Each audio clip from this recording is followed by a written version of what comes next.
اگلا نمبر ہے اگر ذاتی مکان ہے تو اس کے کاغذات ہونے چاہیے. اگر کرائے پر رہتے ہیں تو کرایہ نامہ تصدیقی ہونا چاہیے. آپ کے بچے ہیں تو ان کے بے فارم ہونے چاہیے. اگر بچے نہیں ہیں تو والدین کا وہ شناختی کارڈ مانگتے ہیں. انویٹیشن لیٹر ہونا چاہیے. وہاں جہاں کہیں آپ جا رہے ہیں, کسی نے آپ کو مدعو کیا ہے تو وہ لیٹر آپ کے پاس ہونا چاہیے کہ یہ آدمی ہے, اس نے ہمیں مدعو کیا ہے. اگلا نمبر ہے اگر آپ کے پاس انویٹیشن لیٹر نہیں ہے تو وہاں جس ملک جا رہے ہیں کہاں رہیں گے, کسی کے گھر پر رہیں گے تو اس کی معلومات, ہوٹل میں رہیں گے تو ہوٹل بکنگ ہونی چاہیے. اسی طرح پولیو ویکسینیشن سرٹیفکیٹ ہونا چاہیے. اور اگلی چیز ہے کنفرم ٹکٹ ہونا چاہیے. ویزا لگنے سے پہلے وہ بتاتے ہیں کہ آپ نے کب جانا ہے, جب جانا ہے اس کا ٹکٹ ہونا چاہیے. اور اس کے ساتھ ساتھ ہیلتھ انشورنس ہونی چاہیے. اسی طرح 70واں نمبر ہے NTN آپ کے پاس ہونا چاہیے. ٹھیک ہے, NTN کارڈ بنا ہوا ہونا چاہیے. آپ فائلر ہیں یا نان فائلر ہیں, فائلر ہے تو بھی ہونا چاہیے, نان فائلر ہے تو بھی ہونا چاہیے. اور یہ 18 چیزیں ہیں جو ویزا کے حصول کے لیے ضروری ہیں.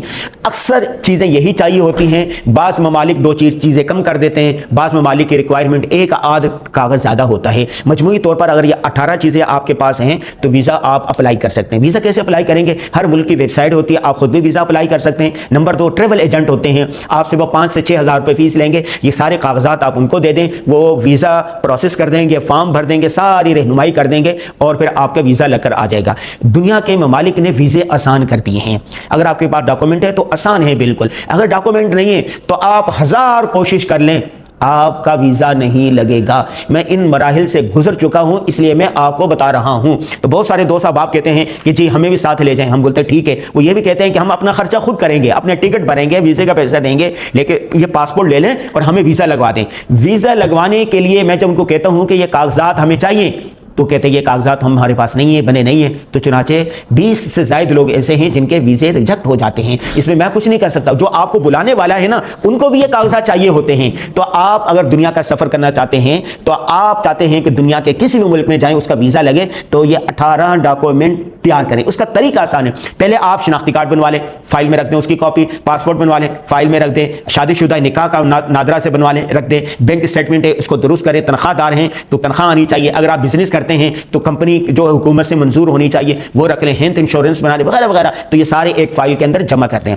اب جو دوسرا سوال ہے, دوست احباب کہتے ہیں کہ ہم دنیا کا سفر کرنا چاہتے ہیں, ٹھیک ہے, لیکن مفت میں کرنا چاہتے ہیں. بالکل, آپ دنیا کا سفر مفت میں کر سکتے ہیں. ہم نے اب تک جتنے ممالک کا سفر کیا ہے الحمدللہ مفت میں سفر کیا ہے. 1 روپیہ بھی اس پر خرچ نہیں ہوا. اللہ کا بڑا کرم ہے. ذالک فضل اللہ یؤتیہ من یشاء. لیکن آپ بھی کر سکتے ہیں. اس کے لیے 5 صلاحیتیں درکار ہیں. اگر آپ کے 5 صلاحیتیں درکار ہیں, اب دنیا آپ کے لیے کھلی ہے. سیاحت پوری انڈسٹری بن چکی ہے. اگر آپ کو سفر کرنے کا طریقہ آتا ہے تو آپ مفت میں دنیا گھوم سکے. اگر آپ کو طریقہ نہیں آتا تو ایک ہی سفر سے آپ کی کمر ٹوٹ جائے گی, مالی اعتبار سے آپ کنگال ہو جائیں گے اور دوبارہ کسی ملک میں سفر کرنے کا نام بھی نہ لیں گے. 5 طریقے کیا ہے؟ دیکھیں, آپ کو اگر کوئی ناروے سے بلائے تو کیوں بلائے گا؟ مرشد سے آپ کو کوئی بلائے تو وہ کیوں بلائے؟ اگر آپ کو کوئی بلائے استنبول تو وہ کیوں بلائے؟ اگر آپ کو کوئی جاپان بلائے تو وہ کیوں بلائے گا؟ وجہ کیا ہے؟ آپ اس کے ماما لگتے ہیں, آپ اس کے کزن ہیں, آپ اس کے ابا لگتے ہیں, آپ اس کے دادا لگتے ہیں, آپ اس کے خالو لگتے ہیں. اب وہ آپ کو کیوں بلائے گا؟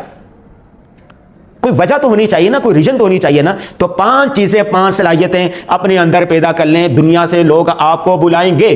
نمبر 1, آپ کو بولنے کا فن آنا چاہیے. آپ کے پاس معلومات ہونی چاہیے. وہ جو بولنے کا فن ہے نا, لوگوں کو پتا چلے کہ آپ کو بولنے کا فن آتا ہے. آپ مختلف موضوعات پر تقریریں کرتے ہیں. اس کا آسان طریقہ, یوٹیوب پر اپنا چینل بنائیں, فیس بک پر, انسٹاگرام پر, ٹک ٹاک پر ویڈیو بنا کے ڈالیں تو پوری دنیا میں آپ چند ہی سالوں کے اندر مشہور ہو جائیں گے. لوگ آپ سے رابطہ کریں گے, کہیں گے حضرت ہمارے پاس بھی آئیں, ہم آپ کو اپنی مسجد میں, اپنے مدرسے میں, اسلامک سینٹر میں بیان کے لیے بلا رہے ہیں. نمبر 2, آپ کو لکھنے کا فن آنا چاہیے.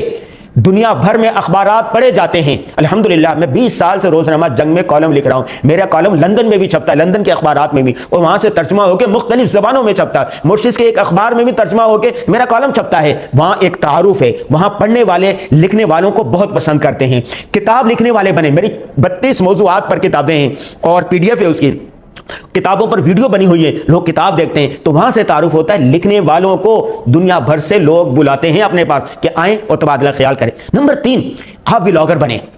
آپ یوٹیوبر بنے تو ولاگر کو یوٹیوبر کو بھی لوگ بلاتے ہیں کہ ہمارے آئیں وزٹ کریں اور ہماری چیزوں پر آپ دیکھیں، اس پر ولاگ بنائیں، تو ان کی تعارف ہو جاتا ہے، اس کی شناخت ہو جاتی ہے، تب بھی لوگ آپ کو بلائیں گے۔ اور آخری بات جو میں کہنے والا ہوں وہ یہ، آپ اپنے اندر کوئی نہ کوئی صلاحیت، کوئی نہ کوئی مہارت، کوئی نہ کوئی اسکل پیدا کریں، مشورہ دیں، کنسلٹنسی کریں۔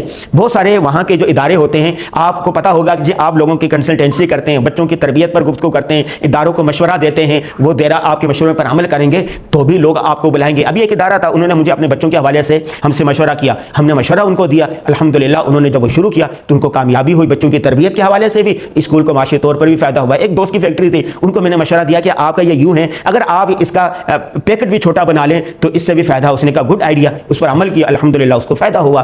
لوگ ہماری ویڈیوز دیکھتے ہیں، ہمارے آئیڈیاز دیکھتے ہیں، ہماری کتابیں پڑھتے ہیں، ہمارے کالم پڑھتے ہیں، ہم سے مشورہ لیتے ہیں، ہماری رائے طلب کرتے ہیں، ہمیں دانشور سمجھتے ہیں، ہمیں وہ مینٹور سمجھتے ہیں، ہم آن لائن صحافت کورس کرواتے ہیں، اور ہمارے شاگرد جن کی تعداد 1800 سے زائد ہو چکی ہے، ہم 2000 سے پڑھا رہے ہیں۔ 26 سال کے اندر جن طلبہ کو، جن طالبات کو ہم نے پڑھایا ہے وہ پوری دنیا میں پھیلے ہوئے ہیں، تو وہ ہمیں بلاتے ہیں کہ ہمارے استاد ہیں، تقریب میں عزت کے طور پر بلا رہے ہیں اور بیان کریں گے، ہم مشورہ دیں گے، مشورہ لیں گے، تو اس لیے ہمیں وہ مدعو کرتے ہیں۔ ایک اور بات، جب آپ سفر کرنے لگتے ہیں نا، اور سفر کی رودات آپ سوشل میڈیا پر دیتے ہیں، اپنے کالم میں لکھتے ہیں، سفر نامے لکھتے ہیں اور مختلف جگہوں پر دیتے ہیں، لوگوں کو پتہ چلتا ہے کہ یہ آدمی جو ہے یہ دنیا کا سفر کرتا ہے، اس کے پاس ڈاکومنٹ مکمل ہیں، تو ہم بھی ان کو بنائے۔ ابھی میں سری لنکا کے سفر سے پہنچا نہیں تھا تو مورشس کا ویزا آیا ہوا تھا، ابھی میں مورشس کا سفر نامہ نہیں لکھا، جاپان سے مجھے دعوت نامہ آ گیا ہے کہ آپ جاپان آئیں۔ 1 سال سے دعوت نامہ آیا ہوا، آسٹریلیا سے، کینیڈا سے آیا ہوا، امریکہ سے آیا ہوا ہے، اور بھی مختلف ممالک سے آیا ہوا ہے۔ انشاءاللہ ہماری کوشش یہ ہوتی ہے کہ سال میں 1 یا 2 ممالک کے سفر کریں۔ اگلی ویڈیو میں ہم آپ کو یہ بتائیں گے کہ مورشس کیسا ملک ہے، وہاں آپ کے لیے کیا مواقع اور ہم آپ کی کیا رہنمائی کر سکتے ہیں۔ آخری بات، سری لنکا کا ہم نے سفر کیا، مورشس کا سفر کیا۔ سری لنکا میں جتنی ویڈیو ہم نے بنائی، جتنے ولاگ بنائے، 10% ہم اپنے فیس بک پر اپلوڈ کریں، 90% ہمارے کیمرے کے اندر، ہمارے موبائل کے اندر موجود ہے۔ ابھی مورشس کا سفر کیا تو 5% ویڈیو ہم اپلوڈ کر پائیں، باقی ساری ویڈیو انٹرویوز ہمارے پاس محفوظ ہے۔ تو ہم نے اپنے ایڈمن صاحب کو، اپنے ایڈیٹر صاحب کو کہہ دیا کہ بھائی روزانہ 1-2 ویڈیو بنائیں، اور ہمارا جو فیس بک پیج ہے، آئی ڈی نہیں، فیس بک پیج جو ہے انور غازی آفیشیل کے نام سے، اور ایک اور فیس بک پیج ہے مولانا انور کے نام سے، 2 فیس بک پیج ہے، ایک آئی ڈی ہے۔ آئی ڈی پر میں مختلف چیزیں یہ دیتا رہوں گا یہاں کی، لیکن یہ جو فیس بک 2 پیج ہیں ان پر، ایک پر ہم سری لنکا کی چیزیں دیتے رہیں گے اور دوسرے پر ہم مورشس کی چیزیں دیتے رہیں گے۔ اسی طرح ہمارا یوٹیوب چینل ہے، 5 یوٹیوب چینل ہیں، ایک مولانا انور کے نام سے، ایک غازی پوڈ کاسٹ کے نام سے، ایک انور غازی شارٹ کٹ کے نام سے۔ تو ایک پر جائیں گے تو نیچے لنک دیے ہوتے ہیں، تو وہاں پر بھی یہ ساری چیزیں آتی رہیں گی۔ انسٹاگرام ہے انور غازی کے نام سے، ٹک ٹاک ہے انور غازی کے نام کے، اسی طرح انور غازی کے نام سے ہی ٹویٹر بھی ہے۔ تو آپ ہمیں ہر جگہ فالو کر رہے ہیں، مختلف جگہوں پر مختلف چیزیں آتی رہیں گی، اور کہتے ہیں نا خذ ما صفا ودع ما قدر، جو اچھی چیز ہو اس کو لے لیں، جو گدلی ہو اس کو چھوڑ دیں، خام کا اعتراض نہ کیا کریں۔ دوسری بات یہ ہے کہ اگر خیر کی کوئی بات ہو اس پر کمنٹ بھی کیا کریں، آگے شیئر بھی کیا کریں، نیکی کی بات آگے شیئر کرنا بھی صدقہ جاریہ شمار ہوتا ہے۔ تو آنے والی ویڈیو کا انتظار کیجئے، اور یہ ویڈیو آپ کو کیسی لگی کمنٹ میں بتائیے گا۔ بہت شکریہ۔